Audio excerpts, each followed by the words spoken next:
At this time, we're ready for our first speaker, which we will introduce in just 1 second. If you would like to release the children, they may certainly stay in here also, but we do have babysitters out there for children. As we are running up against the clock, it is my distinct honor and privilege to introduce our first speaker, the Reverend Dr. John Bombaro. There's a lot to say about Dr. Bombaro as far as both his academic and pastoral career. But what I would like to stress about him is his role as a father, as a husband in the family, because that's what he's talking about for us today, the family, God's domain for human flourishing. In the brief time that I have known Dr. Bombaro, this has been what has stood out amongst all his other wonderful qualities, is that he is a loving husband, he is a faithful father, he brings the Word of God into his home, and he does it with a fervor and a zeal that is for our emulation. So it is my distinct honor and privilege to welcome him up for this very fitting topic for him to speak on, the family, God's domain for human flourishing.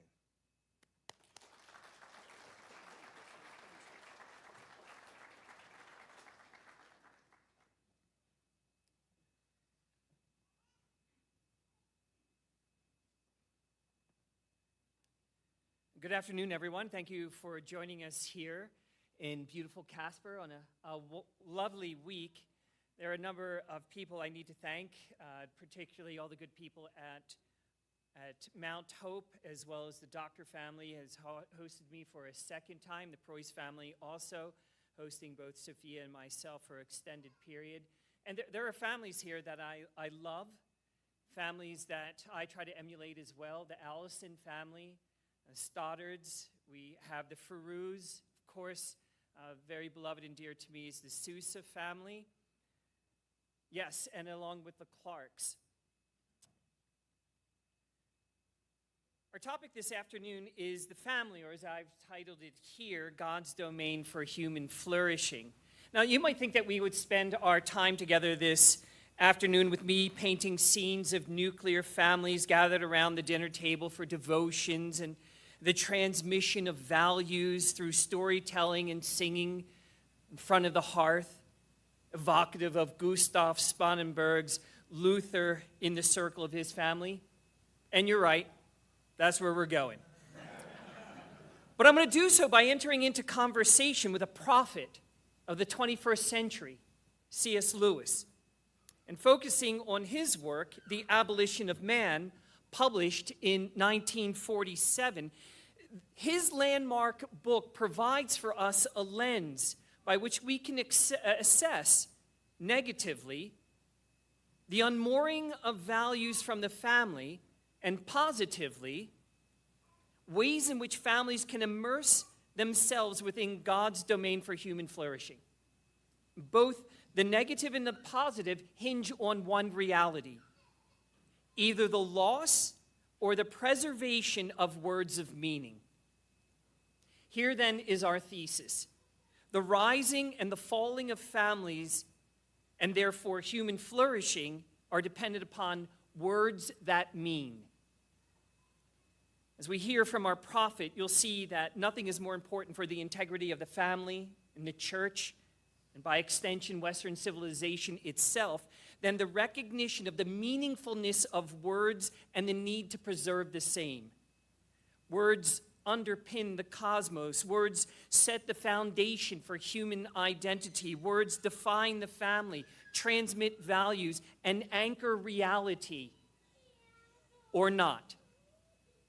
So here then are two worldviews which are presented. First, those biblical, confessional, liturgical, sacramental, and politically speaking, constitutional communities who retain, extol, and trade in words bound to ideals, transcendent values and meaning. And second, those communities for whom words are merely nominal, bare Occamite names, constructs of the human mind with no connection to universal value or meaning.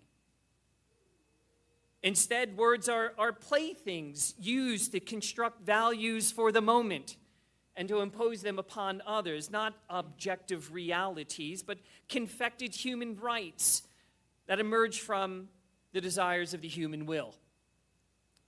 They can shift, and they do shift because they are anchored in nothing permanent or real. And here's my point. The family, your family, cannot go unscathed if you straddle these two communities. To have one foot in each domain yields only compromise, relativism, and the impoverishment of faith and family through the loss of value and meaning, the loss of that which is good, true, and beautiful. So a choice must be made. In which community and according to which worldview are you going to be family? Rear your family. If you're not consciously providing syntax that comports with reality, then you may have entrusted your family to the indoctrinating forces of progressivism. If so, this afternoon, I'll also provide suggestions on how to inculturate the word within your family. So let's begin with what St. Damien had said. He said it was Satan who was the first progressive educator, the first grammarian, who taught Adam and Eve to decline Deus in the plural. Grammar facilitated the way to idolatry of the self. God's domain for human flourishing always has been faith in the Word. For the Word is of God, the Word is God. And it is God's only domain for human flourishing, namely the family, that is purpose for the retention of the Word that can save us from ourselves, from our own idolatries. In The Abolition of Man, more than any other, we find C.S. Lewis, the philosopher. And few people know that Lewis actually taught philosophy at Oxford before becoming a fellow in English at Magdalen College and later a professor of medieval and Renaissance English at Cambridge. He was by training and intent a philosopher of the word. Michael Ward's book, After Humanity, provides us with a faithful guide to Lewis's Abolition of Man, explaining that it, quote, originated as a series of lectures given during the Second World War. In this influential work, Lewis defends the objectivity of value, pointing to the universal moral ecology that all great philosophical and religious traditions have acknowledged as self-evident, end quote. That moral ecology is recognized and traded in words that encapsulate moral realities woven into the cosmos. Though Lewis writes as an apologist for Christianity in many of his other works, he here constructs an argument on purely philosophical grounds, making an anthropological claim, not advancing a theological case. Now, why would Lewis do that? Why would he not make a biblical argument for moral realities identified by, words like goodness, truth, righteousness, holiness? Well, the answer is that he needed to appeal to all persons, believers and unbelievers, regarding that which is objectively true for all. Because the evisceration of universal meaning from words and the displacement of external objective reality by subjective use of words could only lead to a total collapse of Western society, but also little hope of spreading the gospel word. The preservation and the instruction in moral universals used to be the purpose of all educational institutions in the United States. Not anymore, and not for 3 generations. Now our educational institutions actually accelerate the collapse. Lewis understood that the loss of ideals baked into the creation itself, the rejection of natural law, in other words, meant that none of our institutions and structures could stand, beginning with the family, which by his day had already conceded children to state education, state-approved curriculum taught by state-credentialed educators. He saw prophetically that the attack on the inherited meaning of words would result in a steep decline into what Nietzsche observed a century before as a decadent and godless society that collapses under the weight of meaninglessness. Man himself would be abolished by the loss of definition. We need only point to Matt Walsh's assertion that the question of our generation has become, what is a woman? And even Supreme Court Justice Ketanji Brown Jackson admits that she doesn't know. In other words, those given the responsibility of interpreting the words of the Constitution have no anchor by which to adjudicate even male and female sex. The foundational institutions that define our country now are devoid of definitions, starting with elementary school and capstone by a college degree in vapid studies, because words have become unhinged from universal realities. And consequently, words like family, marriage, man, woman, community, justice, and even freedom have been drained of meaning and significance. Objective value, Lewis maintains, is humanity's ethical inheritance, which we can extend and develop or neglect and deny, but we cannot properly escape. It's a given fact of our reality to which we must conform for order, significance, sanity, even meaningful conversation. It exists, and we conform to it for our flourishing, or we repudiate it to the banishment of truth and shared reality. And that's why the United States and Canada are on the brink of implosion and loathed by non-Western countries. To appeal to the widest possible audience, Lewis calls that objective inheritance, which is baked into the creation, he calls it the Tao. But it's nothing other than natural law, identified by universals, such that comports with conscience and the light of reason. Rational persons cede to goodness, beauty, and truth of the Tao. Professor Ward writes, insofar as we try to deny or subvert this way of being moral that comport with nature and universal definition, we make ourselves and those we raise in our families or teach or otherwise influence essentially less than human, end quote. We abolish ourselves and others. It is little wonder that basic human identity, what Mary Eberstadt says is the fundamental crisis of our day, is in fact the fundamental crisis of our day. Lewis said, to cede even an inch to those who disregard natural law and universal definitions is to produce men without chests.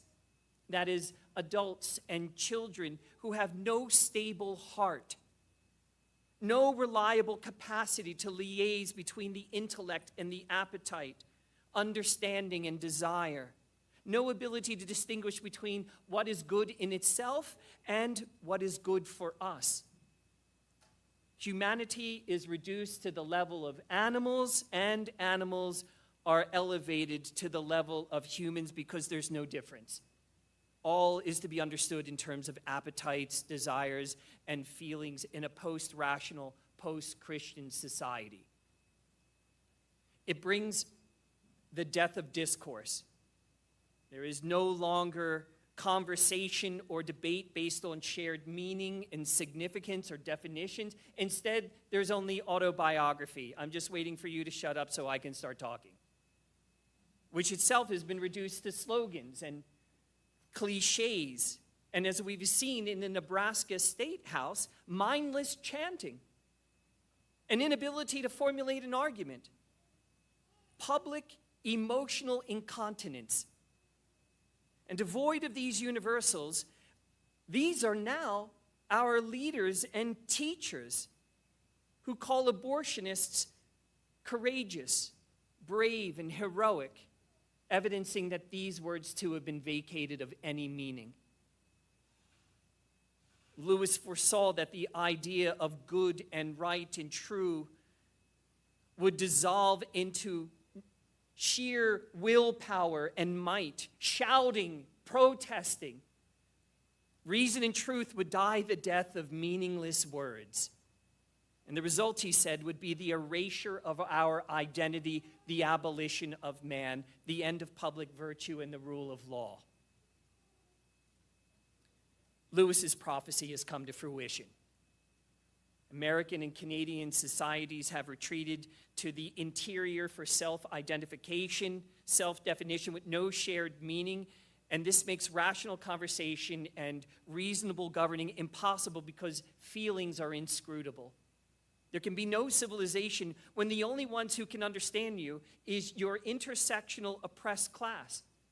Hence, the radical fragmentation not only of society but of families themselves, where each is demographically divided and pit against the other, and no one understands the other because there's no shared vocabulary or meaning, and so each person seeks kinsmanship in their subcultural echo chamber. So what does all this have to do with the family and God's domain for human flourishing? And the answer is this. In the beginning was the Word. And the Word was with God, and the Word was God. He was with God in the beginning. All things were made through him, and without him was not anything made that was made. The family is the cultural harbinger of the word, of words, of the logos. The word logos means word, message, saying, even narrative. The family originates by the word, is defined by words, and possesses all the values and purposes of words that are inherently meaningful. The family is purposed to be the antidote to fragmentation. The shared word brings unity, union, communion. The exchanging and pronouncing of words renders a man a husband and a woman a wife. Words bestow identity, vocation, place, people, history. And belonging upon a child when they receive the word, the name of the family upon themselves. And because the word himself embodies all moral perfection, the giving of the word in creation ensconces meaningfulness in the created order itself, and that verity is retained in our employment of meaningful words, words that identify the divine forms in creation. And the family, and none more so than the Christian family, is the repository of intellectual and moral culture. Through the believing, teaching, and confessing of the narrative, the logos, the biblical and Western civilization, it's specifically ensconced in the liturgy and the rituals of family faith, that is where it's preserved. The family is God's domain for human flourishing through the dictum lex orandi, lex credendi. The rule of what is prayed or liturgized is the rule of what is believed. Liturgy, ritual, ceremony is the transition point from ideals to activity, from transcendent form to formation, from thinking to living. And this is done by cultivating the loves of our children. Doing so by forming their habits to desire through meaning-laden words and exemplified by outward action. The rituals and ceremonies that are monumentalized within the family. So here then is the way of Christian discipleship. the things that we have all been made, namely disciples through the sacrament of holy baptism. The disciple is, by definition, a learner, and we learn of the Word himself. And this happens by catechetical training. Catecheto means to sound again, or to echo, to imbibe and to repeat words that are true, meaningful, and value-laden. They provide children with a syntax that comports to reality. Indeed, it trades in reality. The disciple is the catechumen, the teacher is the catechist, and the content is the catechism, words that are most certainly true. The domain for catechesis is the family, first and foremost. And this is exemplified for us by the Holy Family themselves. As St. Luke writes in chapter 2, when Jesus' parents had done everything required by the law of the Lord, they returned to Galilee, to their own town of Nazareth. And the child grew and became strong, and he was filled with wisdom, and the grace of God was upon him. And then Jesus went down to Nazareth with them and was obedient to them. But his mother treasured all these things in her heart. And Jesus grew in wisdom and stature and in favor with God and man. St. Joseph and the Blessed Virgin Mary provided the Word to him who is the Word. And they neglected nothing in the virtuous culturation of their Son. And so the author of Hebrews tells us he was made perfect, becoming the author of salvation of all who obeyed him. That is, all who obeyed his word. Luther recognized this, not only because the first article, which the Father creates our first parents and forges the first family, but especially because of the second article, in which the Holy Family and Christ's matrimonial union to his bride, the Holy Church, gives birth to all regenerate souls, making us the children of God, as St. John says. So the family is the first church of the one holy Catholic and Apostolic Church, which is comprised of parishes, of families, in which regenerate families flourish through a culture of word catechesis. It's a little wonder that each section of the small catechism begins with these words, as the head of the family should teach them in a simple way to his household. In Luther's day, and in countless centuries before him, all the way up until like the last 15 seconds, the head of the family was the father. And this was not the responsibility of the mother per se, while dad was on the golf course or tinkering around in the garage. Rather, the use, instruction, and the preservation of words infused with meaning, with value and life were the responsibility of the father. Men read. Men taught their families. Men narrated truth. Men led in prayer. Men catechized their children in our holy faith. Men presided in the ceremonies and the rituals of the home, which included singing the faith. Dad was the domestic priest. Emulating Christ, but also evocative of St. Joseph. Our mothers also imitated the archetypal disciple, the Virgin Mary. The words of the catechism were manifest in the liturgies of life, family prayers, family devotions, family conversations, family celebrations, family births, family deaths. None of these things were institutionalized as they are today, outsourced to public schools, hospitals, and hospice centers. It's that way today because men, especially, are ill-prepared, weak, and ignorant. No, but let there be real voice and the real presence in the home of the domestic priest. Fathers, your role in the family likewise replicates that of our Father in heaven, who so loved the world that he gave the Word made manifest.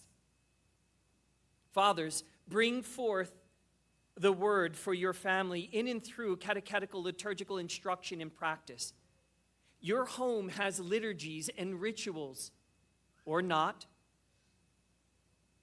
The domain for human flourishing consists of habitualized domestic events that impart and externalize the word, that become a fixture in the heart, navigating the tensions between thought and desire. Children will pursue what they are taught to desire, and they desire what they are taught to love.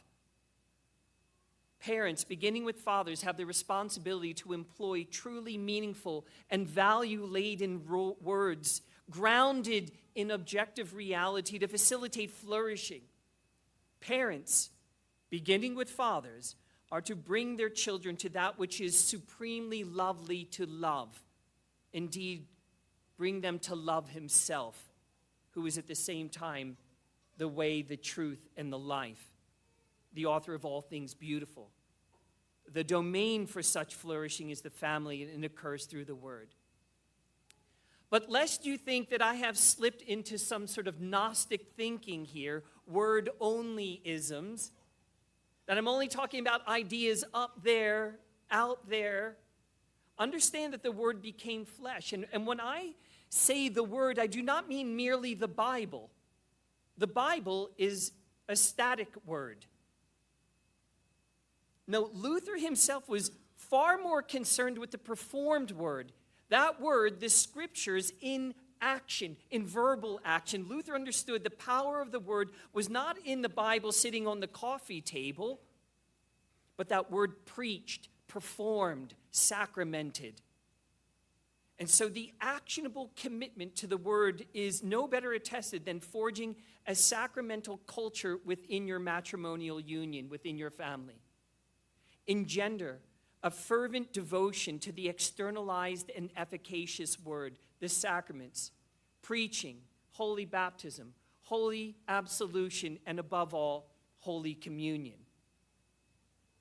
See, it's the Eucharist is the anchor for the enduring, existentially present, and meaningful word. In the Eucharist, is means is. The Eucharist is the word rendered ontological, the word with us. And in response, we conform to the reality of the word made flesh on the altar. The objective determines the subjective. The object, the sacramentally present Christ, determines the subject. We are transformed by the reality of the performed and incarnate word. And this is why each of us must cultivate a fervent devotion to the Eucharist, to the Mass itself. And there is the universal, Mass, Gottesdienst, Servitum Dei. Vocabulary downgrade to mere service brings a loss of meaning, unhinged from the universal, namely the one who is the Eucharist, the one who constitutes the Mass. You see, just by this one example, how the displacement or the rendering distasteful or pejorative a single word, Mass, opens up a spectrum of relativist interpretations of service. Lewis recoiled at such changes and said that church culture depends on us, beginning with the family, making a defense of words that mean. And what occasioned Lewis's writing, The Abolition of Man, was a book written by Ivor Armstrong Richards, which was entitled The Principles of Literary Criticism. Richards himself was a Cambridge scholar, sympathetic to the new theories of language. He was an intellectual progressive. And in his book, Richards defended a subjectivist approach of the critical task of analyzing literature. Listen carefully to what Richards wrote. We are accustomed to say that a picture is beautiful instead of saying that it causes an experience in us which is valuable in certain ways. We continually talk as though these things possess qualities, when we ought, in fact, to say that they cause effects in us of one kind or another. Few competent persons are nowadays so deluded as actually to behold the mystical view that there is a quality, beauty, which adheres or attaches to external objects. The remarks we make as critics do not apply to such objects, but to states of mind. Do you see what Richards has done? He has discarded beauty as an objective principle. In fact, the word beauty itself has been vacated of any shared meaning since, one, things don't actually possess qualities like beauty or perfection or goodness or truth, and two, they merely refer to states of mind, just feelings. Richards goes so far as to lampoon universals and transcendent values and natural objective realities as superstitious, mystical views. He's speaking about classical education and Christian beliefs. Those who hold to such things are, in his view, as well as the overwhelming majority of teachers today, deluded, incompetent persons. Now, Lewis reads this and he sets to action. And we need to understand his sense of alarm and own it ourselves.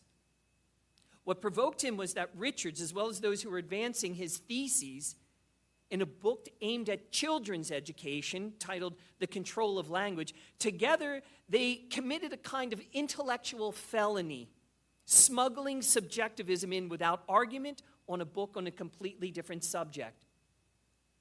Today we see this done everywhere, and it's all predicated upon sentimentality, feelings. Starbucks, Ford Motor Company, Budweiser, Target's advancement of LGBTQ normalization without argument, and really without any words at all, just images, flags, rainbows, flamingos, Dylan in drag. Images or icons that evoke sentiments that normalize through saturation without argumentation or conversation. Lewis, envisioning this trajectory, voiced his concern about how people relate to reality by means of language and sentiment. Does what we say about things correspond to how they really are, or does it not? Are our feelings about external matters nothing more than private emotions, or can they be somewhat true, not just for ourselves, but objectively true? What was being taught to children, in keeping with John Dewey's Marxist Freudian approach to education, was that aesthetic and moral knowledge can never be anything more than merely individual and personal. They debunk any claim that tries to assert that objective value can be known and articulated. And Lewis contests them precisely on this field. And the first thing he says is that they are inconsistent and hypocritical because they want us to grant to them that they have actually said something true. Yet, the subjectivist view of language results in men without chests, that is, people who have heads and bellies, thoughts and desires, but no capacity to unite the cerebral self and the visceral self in their vortex, their chest. The Bible calls it the heart. They live with unreconciled cognitive dissonance. And this is anti-human. And when it becomes too much for them, in this age of affirmation, in what Byung-Chul Han calls an achievement society saturated with positivity and uncritical affirmation, when it doesn't comport with the real world of negativity, of those modalities of no, don't, can't, shouldn't, wouldn't, couldn't, then they wind up killing themselves to the point that suicide and drug overdose are the leading cause of death through the age of 28. Or like 1 in 4 children under 18, they're dependent on pharmaceuticals to cope. The chest, according to Lewis, is the liaison between our heads and our bellies. It navigates our thinking and feeling, employing thought that resorts to words of meaning. The Bible uses that term heart. And this is the very purpose of the family. To unite the mind and the emotions, thinking and feeling through parenting with words possessing inherent meaning. Where the mind and the emotions are united, there we find the wholesome way of being human in the world. Moral reality, Lewis argues, is universal. Words that harness universals are the stock of meaning and therefore knowing, both intellectually and experientially. They give us chests. They form the heart. They inform our desires. That has been lost, and now desire is all that remains. Lewis explains in The Abolition of Man that it is important that objective value pertains not just the kind of thing the universal is, but to the kind of things that we are. So Lewis is clearly concerned with objectivity in the sense of what we perceive that exists outside of human beings, a podium, a tree. But he's no less concerned with what kind of being is doing the perceiving. What we know is objective. The manner in which we know is subjective. The family provides the syntax, the vocabulary, the words that connect the two. Words that mean, due to their ability to identify and convey real forms, real ideals, their ability to hold and convey truth. A human being does not merely perceive an objective reality in external nature. A human being has the objectively real nature, him and herself, a nature in which sentiments are a right and proper part, and which may be more or less attuned to reality within the person inside and out.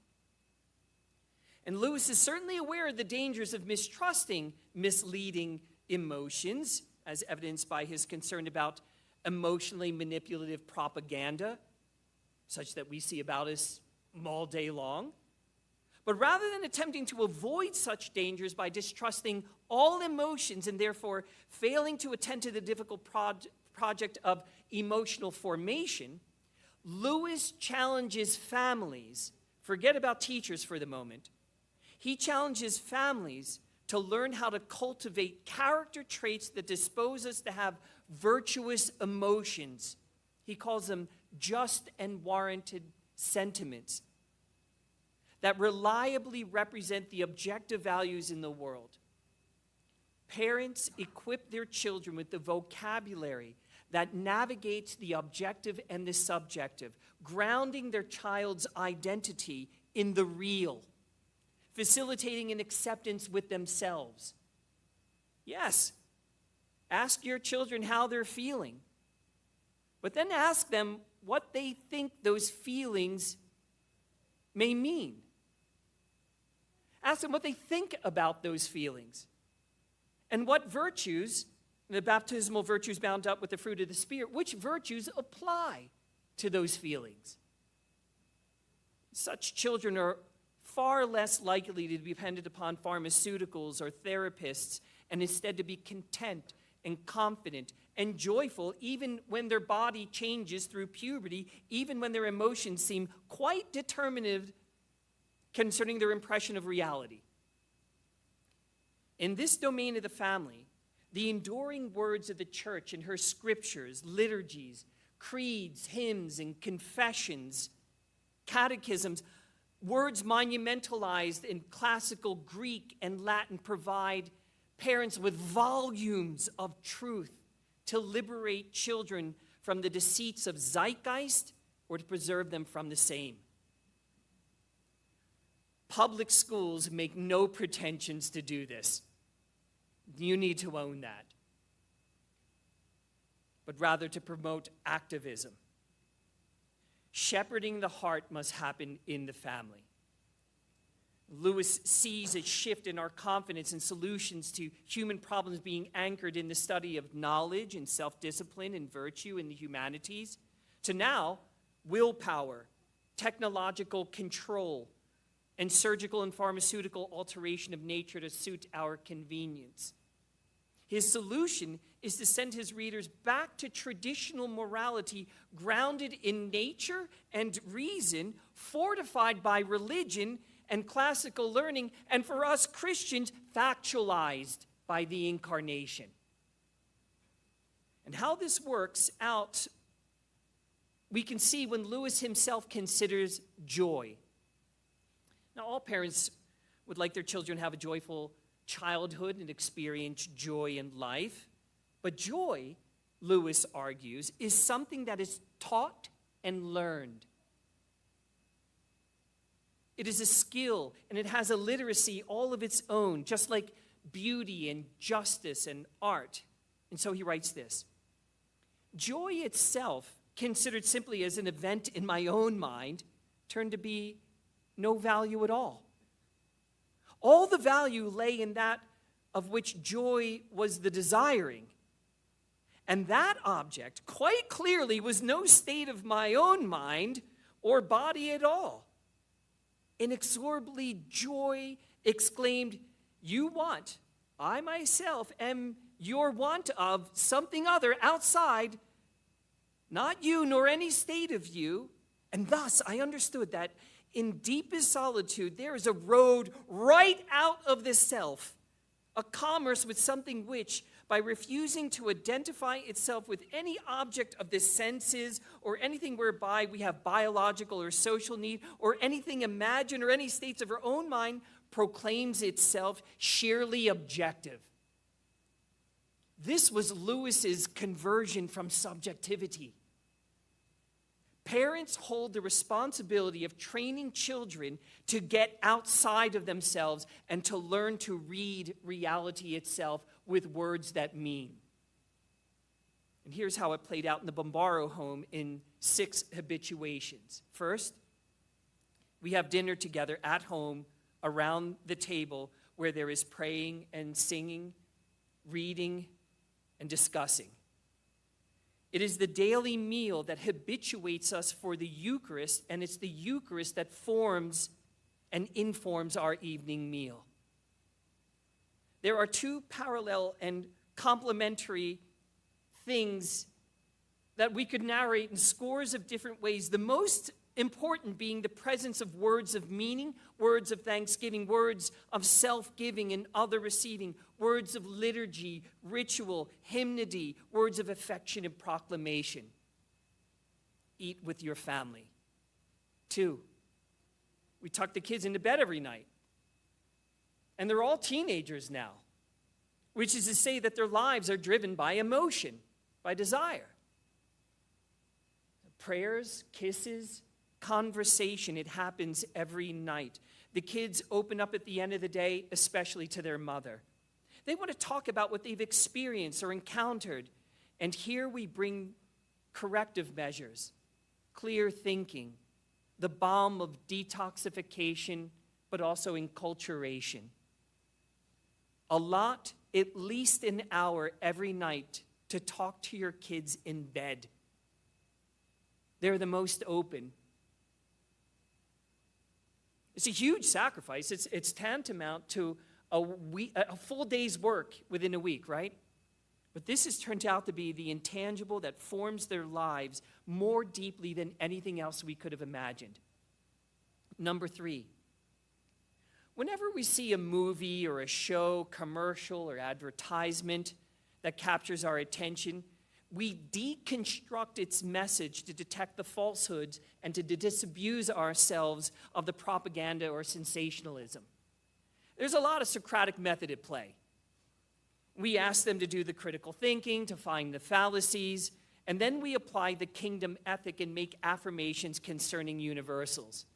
In other words, we don't allow them to just digest the trash that comes across without conversation. You need to be engaged. 4, we form their ability for auditory learning through listening to storybooks and the Bible narrated on CDs. Aside from having no computers, tablets, phones, or TVs in their rooms through the age of 14, from their earliest youth, they listened to audio stories. I don't know how we came upon it, but Focus on the Family produced a dramatized series for children of the entire Bible. And they listened to that thing countless times, hundreds of times. Long drives also meant long books and discussions of them. The Chronicles of Narnia, Sherlock Holmes, The Hobbit, Harry Potter, Percy Jackson's The Greek Gods, David Copperfield. Driving around Scotland in 2017, we listened to Kidnapped in a Scottish accent by Robert Louis Stevenson. In February, we were in Transylvania for 10 days.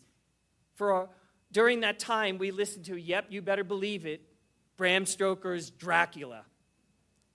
But it talks about everything, like the Eucharist as a talisman, and we disabused our kids of these false notions of how Christ is really present, what his blood does, and how you have the anti-blood, Satan's blood, that possesses people. It's fantastic. So we ensconce the association of narrative with place, deeply discussing the art of storytelling and the choice of words. Number 5, we sing. Badly, but we sing. We sing the words that matter, and we encourage poetic recitation and memorization. We sing poetry and read poetry because poetry, song lyrics, possess the unique capacity to stretch universals into the domain of feelings, allowing for words to have an elasticity, yet without vacating them of significance. Indeed, supercharging poems and songs and hymns with paradigmatic meaning. And here I recommend 2 books, one by Christopher Boyd Brown called Singing the Gospel, and how our holy Lutheran faith was ensconced in a community in Joichenstahl. And although the king had sent in Roman Catholic priests to convert them all, the scriptures, the faith had been so deeply sung into the hearts of these Lutherans that the Catholic priests converted and became Lutherans themselves. The second book is from Carl Schock, and it's called First Person Singular. Every parent should read that. And in there he delineates 100 hymns and patriotic songs that we should all know. And last, we talk about forms all of the time. Forms and ideals. What was laudable and true about what we've just seen or read or experienced together? How does it shape our perspective on reality? Can we use words like valor, virtuous, noble, significant, holy, pure, modest, fitting, appropriate, edifying, and the like? We discuss the words we use and the words used by others. There's a why to be explored, a telos. And this does not happen when you watch a movie and don't discuss it, when you just kill 2 hours on a Saturday night.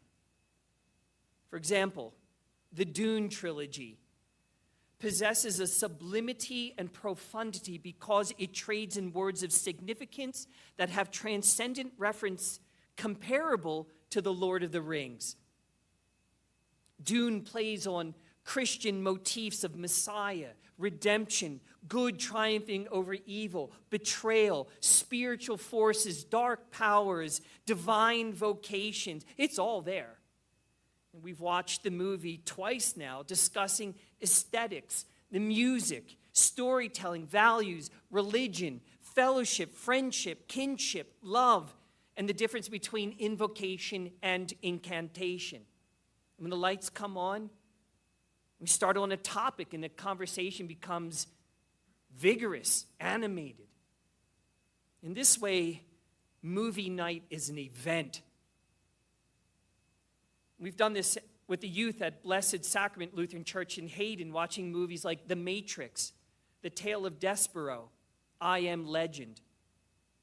We have steered our children's habits of consumption to things more meaningful for the purpose of cultivating their desires and loves for classical music, for ballet, languages, art, architecture, quality food and beverages, the things of artisans and nature, of course. And this means that we say no to other things. No, you can't. No, you don't. No, you won't. We are the gateway to pop culture. At an appropriate age, we introduced them to various domains of pop culture. We were the gateway to genres of music and art, speeches, monumental figures in modern history and movies. We watched and explained the spaghetti westerns and why they were significant. We watched the Hunt for Red October and explained why this was meaningful during the Cold War. And indeed, what was the Cold War? Our parental words matter. They matter more than Wikipedia. They matter more than news feeds because we connect them to universals. And this is what makes humor, especially plays on words, more lively. We understand humor. When words mean, then irony bites harder. And no one goes home offended. And we don't have a TV. And parents should have a TV in their bedroom. Instead, it should be a sanctuary for intimate conversation and intimacy. Our children have perceived this. That's why they want to have intimate conversation when we tuck them in bed at night.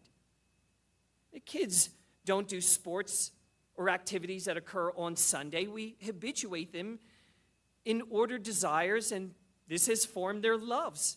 And they pursue what they love, Jesus Christ. Their vocations as students throughout the week. And their successes depend on their retention of the word, words of meaning. And all the ideals, including faith and family, bound up with divine forms, and songs reinforce this.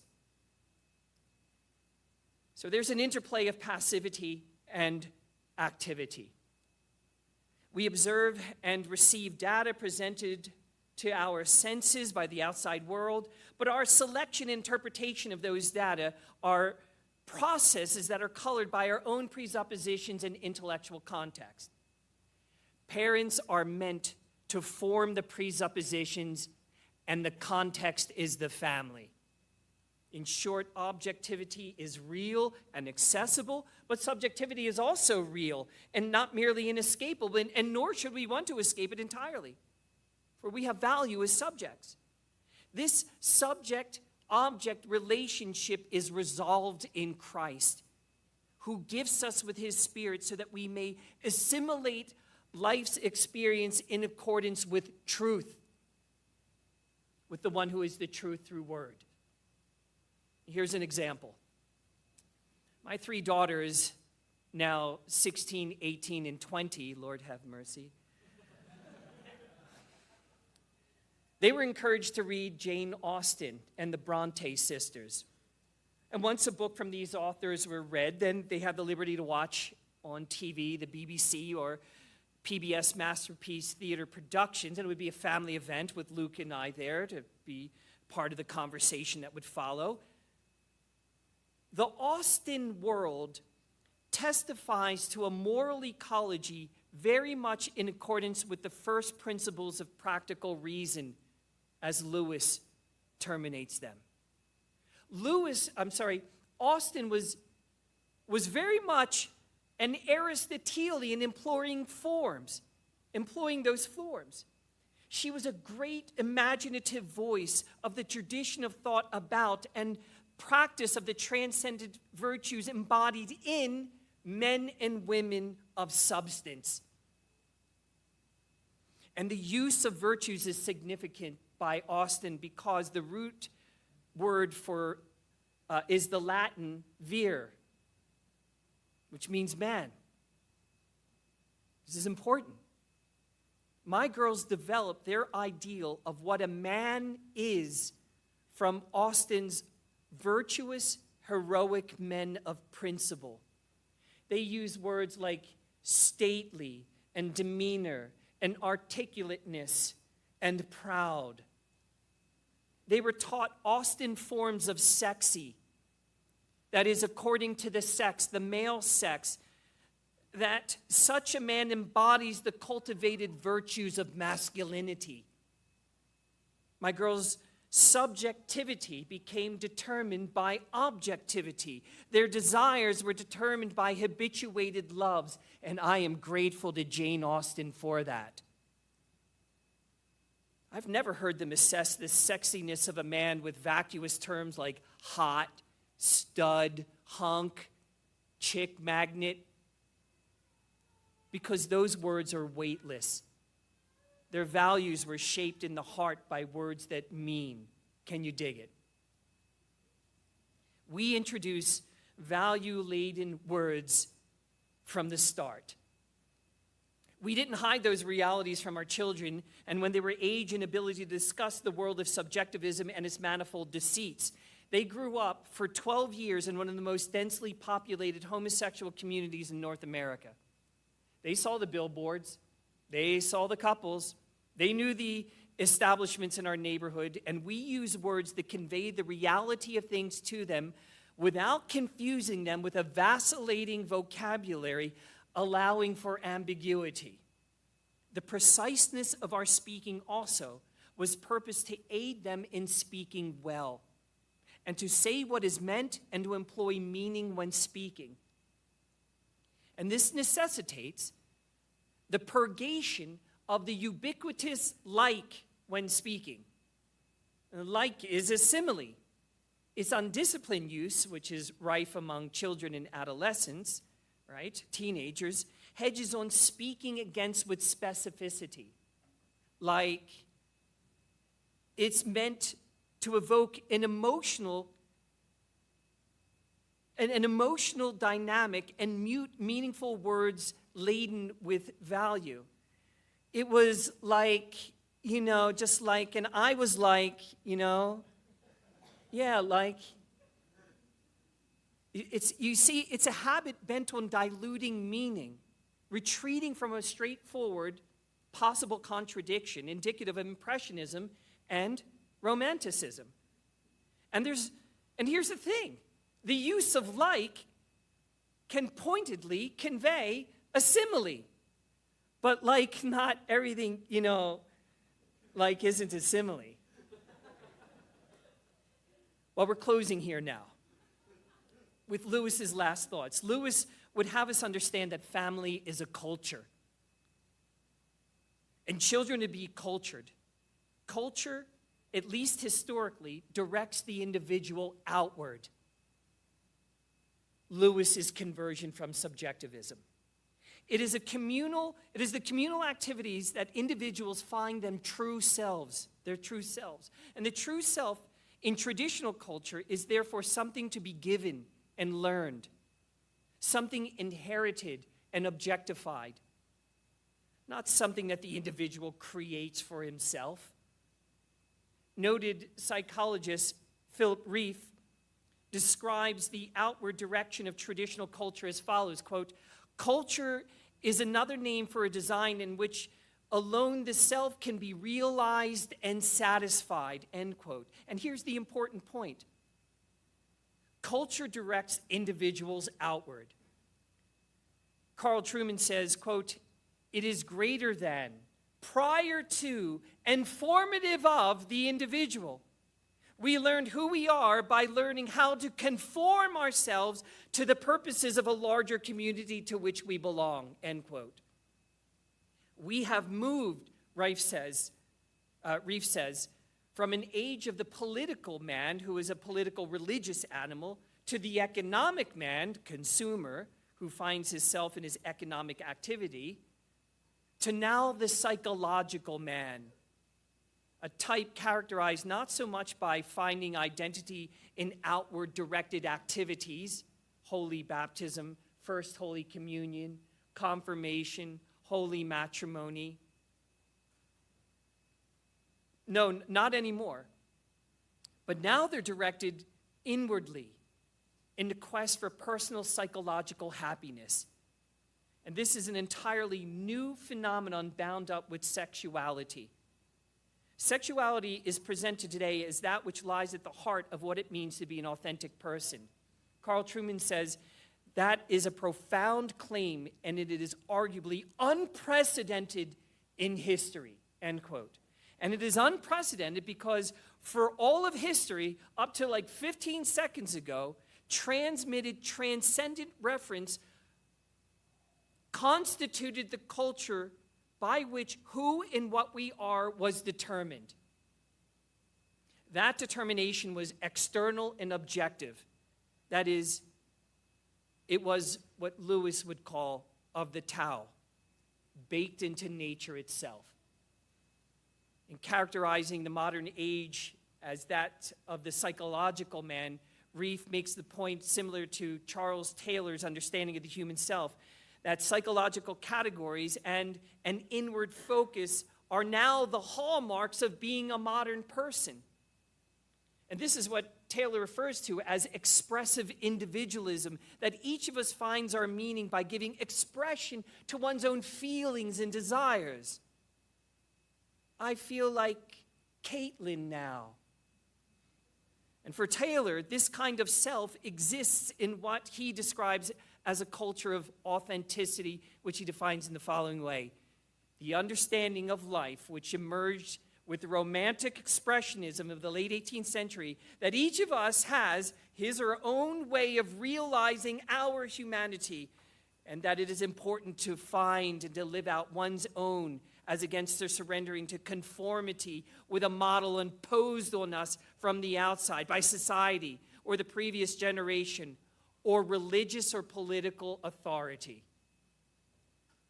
In other words, the value and the prominence of objective culture retained by the employment of words that mean has been replaced by a great non-culture culture, therapeutic consumerism, and neo-Marxist activism, in which the issue of feeling is central.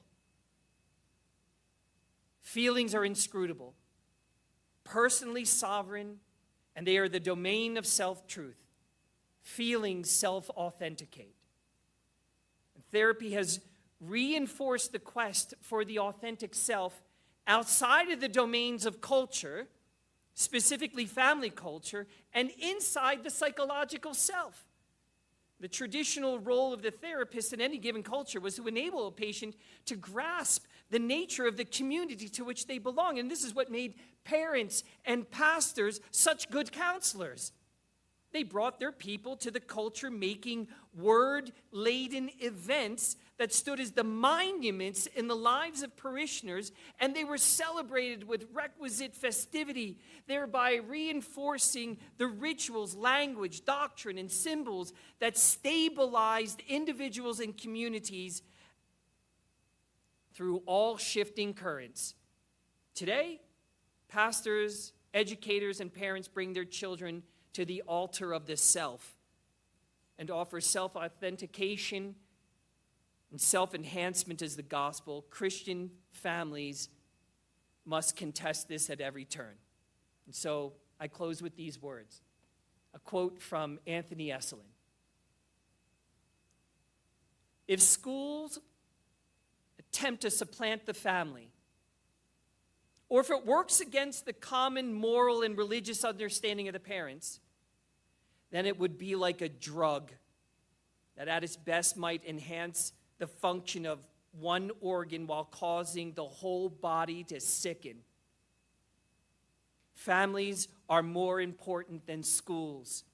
Schools are for learning. Families are good in themselves.